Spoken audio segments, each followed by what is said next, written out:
అందరికీ నమస్తే నుల్లా అందరు ఎట్లున్నారు మంచిగా ఉన్నారులే ఇగల కూడా మంచి మంచి కుల్ల ముచ్చట్లతోటి మళ్ళీ మేము ఇద్దరం వచ్చేసినాం ముందుగల హెడ్లైన్ చూద్దాం పర్రి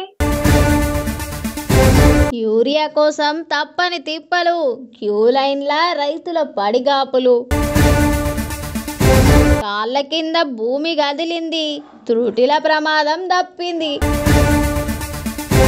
రెవెన్యూ మంత్రి పొంగులేటి శ్రీనివాసరెడ్డి జిల్లాలనే రైతులకు భూ సమస్యల కష్టాలు తలుపులకు అడ్డంగా వండుకొని తెలుపుతున్నారు నిరసనలు బీసీలను మోసం చేసిర్రంటూ మంత్రి సీతక్కను నిలదీసిన కాంగ్రెస్ కార్యకర్త పంచాయతీ ఎన్నికలల్లా 42% రిజర్వేషన్లు ఏవని అన్న బాధ కాంగ్రెస్ పార్టీ బీసీలకు 42% రిజర్వేషన్లు ఇస్తామని 17% ఇచ్చి చేసింది మోసం. ఇంత దారుణంగా మోసం చేసిన కాంగ్రెస్ పార్టీకి బుద్ధి చెప్తారు బీసీలు అంటున్నారు రామన్న. పోలీసు వాహనం మీద కూర్చొని రీల్స్ చేసిన యువకుడు చెప్పిండు క్షమాపణ జాలది బుద్ధి కూడా చెప్పాలంటున్నారు జనం. పనిమంతుడు పందిరెత్తే కుక్క తోకదాకి కూలిపోయిందట. ఏమైంది పిల్ల ఇప్పుడు ఏమైందని? అరే గట్లనే ఉంది సేమ్ టు సేమ్ మన తెలంగాణ సీఎం రేవంత్ రెడ్డి సార్ పనితనం కూడా. ఏదో మార్పు అని మస్తు మార్పు తెచ్చిండు రైతుల జీవితాలల్లా. నిజం చెప్పిల్లా, రైతు బంధు పడ్డదా ఎవరికన్నా కరెక్ట్ గా? మీ ఊళ్ళో అయ్యిందా? రైతు బీమా అమలు అయ్యిందా చెప్పు? ఇదైతే నిజమే, కాలేదని చాలా మంది చెప్తున్నారు. మరి ఇప్పుడు మళ్ళీ పాపం రైతులకు యూరియా తిప్పలు వచ్చి పడ్డది. మళ్ళా మొన్నటి దాకానే వచ్చాయి కదా, ఇప్పుడెందుకు? ఆల్రెడీ వడ్లు కళ్ళలలో ఓసిర్రు అయిపోయాయి. అయ్యో పిచ్చి కావేరి, వారికి మాత్రమే యూరియా అవసరం కాదు, మొక్కజొన్నకు, పత్తికి, వేరుశనగకు, ఇక యాసంగి పంటకు అన్ని పంటలకు ఏస్తారు యూరియా. చూడు, కావాలంటే వాళ్ళ గోస ఒక్క బస్తా యూరియా కోసం ఎట్లా తన్లాట పడుతున్నారో చూడు వాళ్ళ గోసలు. తరాలు మారినా తలరాతలు మారలేదన్నట్టు సీజన్లు మారినా యూరియా కొరత అయితే మారనే లేదుల్లా. వానకాలం కేంచి యాసంగి కేంచి బస్తాల కోసం అవే తిప్పాలంటున్నారు రైతన్నలు. పొద్దుగాల 5 గంటలకు వచ్చి లైన్ల నిల్చున్న ఒక్క బస్తా కూడా దొరకలేదంటున్నారు. పెద్ద లైన్లు, తొక్కిసలాటలు, పోలీసులతోని లాఠీ దెబ్బలు, ఆఫీసులతోటి మాటలు పడుడు, ఒక్క బస్తా కోసం ఎగవడుడు, ఇదే తెలంగాణ అంతటా గడవడుతున్న రైతుల గోసలు. జనగామ జిల్లా పాలకుర్తి మండల కేంద్రంలోని ఆగ్రోస్ ముందు యూరియా గురించి ఉదయం 5 గంటల నుంచి బారులు తీరిర్రు రైతన్నలు. అడ్డదారుల యూరియా బస్తాలు అమ్ముకుంటుండ్రని ఉదయం నుంచి లైన్ల నిలిచున్నా కూడా ఒక్క బస్తా కూడా ఇస్తలేరని ఆవేదన వ్యక్తం చేస్తున్నారు రైతన్నలంతా. ఉన్నట్టుండి భూకంపం వస్తే ఎట్లుంటదో కదా. పెడితే పెళ్లి కొడతావు లేకపోతే సాగు కొడతావు నీయసోటిదే. అగో నేనేమన్నారా అంత మాట అన్నావు? అరే మరి ప్రకృతి విపత్తులు కళ్ళాలా చూడాలని కోరుకుంటున్నావు కదా నువ్వు. నేనెందుకు కోరుకుంటారా పిచ్చి? మరి మొన్న రాకనే కదా మొంతా తుఫాన్ తోటి ఇంకా పబ్లిక్ అంతా కోలుకోనేలేదు, బాధపడుతుంటే. నీ బాధ నా బాధ కాదారా? నేను చెప్పేది ఎమ్లాడలో జరిగిన ముచ్చట గురించి. వామో, ఎమ్లాడలో భూకంపం వచ్చినా ఏంది? భూకంపం రాలేదు, భూకంపం వచ్చినంత పని అయిందని. సరేది గాని ఆ ముచ్చట ఏందో చూడు సరే. అబ్బర బిడ్డ, పెద్ద గండమే తప్పింది కదా. ఎమ్లాడ ఎమ్మెల్యే ఆది సీనన్నకు భూకంపం వస్తే భూమి కుంగిపోయినట్టే డబేల్ మని కూలిపోయింది double bedroom. Vemulawada municipality double బెడ్రూమ్ల పరిశీలనకు ఆఫీసర్లతోటి కలిసి పోయిన ఎమ్మెల్యే ఆది సీనన్నకు పెద్ద ప్రమాదం కేంచి త్రుటిలో బయటపడ్డాడు. పక్కపొంటి కలెక్టర్ గరిమా అగర్వాల్ మేడం కూడా ఉన్నది. అనుచరులు ఆఫీసర్లతో కలిసి పక్కపొంటి ఉన్న బేస్మెంట్ మీద నిల్చొని చూస్తున్నాడట. గంతే, పిడుగు పడ్డట్టే పెద్ద సౌండ్ తోని డబుల్ బెడ్రూమ్ ఆయన కూలిపోయే వరకు ఆడున్నోళ్ళంతా మస్తు పరిశాన్ అయిండ్రుల్లా. భూమి తన చుట్టూ తాను తిరుగుకుంటా సూర్యుని చుట్టూ తిరుగుతది అంటారు కదా. అవును, ఒక్కొక్కసారి కళ్ళు తిరిగితే ఆగుతుందారా?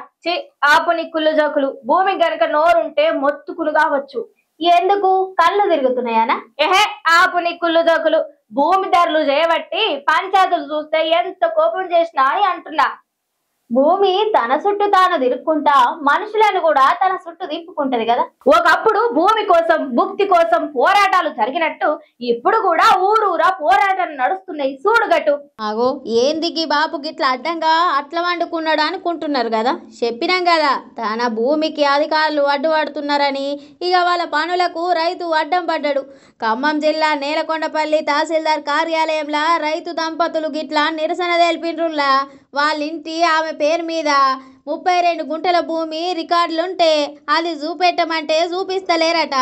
ఎట్లా మాయమైందని హైకోర్టుకు కూడా పోయిండ్రట. కోర్టు చెప్పిందట సర్వే చేసి లెక్క చెప్పమని, కానీ అధికారులు వేస్తలేరట. ఇక ఇట్లయితే కలవదని అధికారులకు పనికి అడ్డంగా వాడుకున్నారు. మరి మన పొంగిలేటి సారు ఆయన సొంత జిల్లాలనే గిసొంటి పంచాయతీలు వస్తున్నా పట్టించుకుంటలేడు. పోయి సార్ది కూడా రెవెన్యూ శాఖనాయే. మీ దాకా రాలేదా సారు గీ పంచాయతీ అని అంటున్నారు వార్తిన్న జనమంతా. అవు విద్య, మన తానే గ్రామ పంచాయతీ ఎన్నికలు వచ్చినాయి కదా. అవును, ఇక ఊర్లల్లో ఫుల్ దావత్ పో. పండుగ లెక్కలనే ఉంటది ఊర్లలో వాతావరణం అంతా. షెడ్యూల్ వచ్చిందిలా. ఎలక్షన్లు ఎప్పుడు, ఎన్ని రోజులు పెడతారు, నామినేషన్లు ఎదువరసంది. ఇగో ఇవన్నిటి గురించి ఎలక్షన్ల సంఘాలు చెప్పిరు. ఈ పంచాయతీ ఎలక్షన్ల గురించి ముచ్చట చెప్పుకుందామా? హలో హోల్ వెయిట్, మొత్తం ముచ్చట అయిపోలేదు, ఇంకోటి కూడా చెప్పుకోవాలి. ఇంకేంది? ఇంకా దేని గురించి చెప్పుకోవాలి? ఎలక్షన్ల పేరు చెప్పి చెయ్యి పార్టీ వాళ్ళు బీసీలకు చేసిన మోసం గురించి కూడా మాట్లాడుకుంటున్నారు బీసీలంతా. ఇక ఆ ముచ్చట మీద బీసీలంతా మస్తు గరం అవుతున్నారు. ఇక ఆ ముచ్చట కూడా మన దాంట్లో చెప్పుకోవాలి కదా. చలో పాండ్రి, రెండు ముచ్చట్లు కలిపి చెప్పుకుందాం. పంచాయతీ ఎలక్షన్లు నోటిఫికేషన్ వచ్చిందిలా. వచ్చే నెల 11, 14, 17 తారీఖు నాడు ఎలక్షన్లు పెడతారు. ఇక ఎలక్షన్ కోడ్ మంగళవారం సందే అమలైంది అని ఎలక్షన్ కమిషన్ వాళ్ళు చెప్పుకొచ్చిర్రు. అయితే సెప్టెంబర్ 29 తారీఖు నాడు గిట్లనే నోటిఫికేషన్ ఇచ్చిర్రు. గాని ఈ షెయ్యి పార్టీ ఘనకార్యం చేయబట్టి ఆ ఎలక్షన్ల మీద స్టే పడ్డది. ఇప్పుడు కొత్త నోటిఫికేషన్ విడుదల చేసిర్రు. ఇక ఈ ఎలక్షన్లలో బీసీలకు 42% రిజర్వేషన్లు లేవంటే ఇది షెయ్యి పార్టీ చేసిన మోసమేనని జనమంతా అనుకుంటున్నారు. 42% రిజర్వేషన్లు అన్నారు, కామారెడ్డి డిక్లరేషన్లు అన్నారు, అవన్నీ గంగల కలిసినాయి. అసలు కొత్త రిజర్వేషన్లు సంగతి దేవుడెరుగు. ఉన్న రిజర్వేషన్లను కూడా కోసి పారేసింది కాంగ్రెస్ అని బీసీలంతా గరమైతున్నారు. 42% అని ఉదరగొట్టి ఇప్పుడు 20 కూడా దాటలేదట. ఇష్టం వచ్చిన రీతిలో రిజర్వేషన్లు ఖరారు చేసిర్రు. అసలు ఎస్సీ ఎస్టీలు ఒక్కరు లేని జాగల కూడా వాళ్ళకు రిజర్వేషన్లు వచ్చినాయి.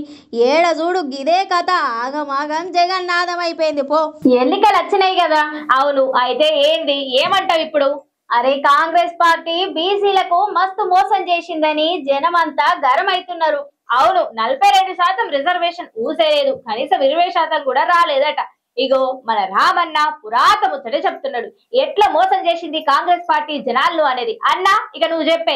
కాంగ్రెస్ పార్టీ బీసీలకు 42% రిజర్వేషన్లు ఇస్తామని చెప్పి కేవలం 17% ఇచ్చి మోసం చేసింది.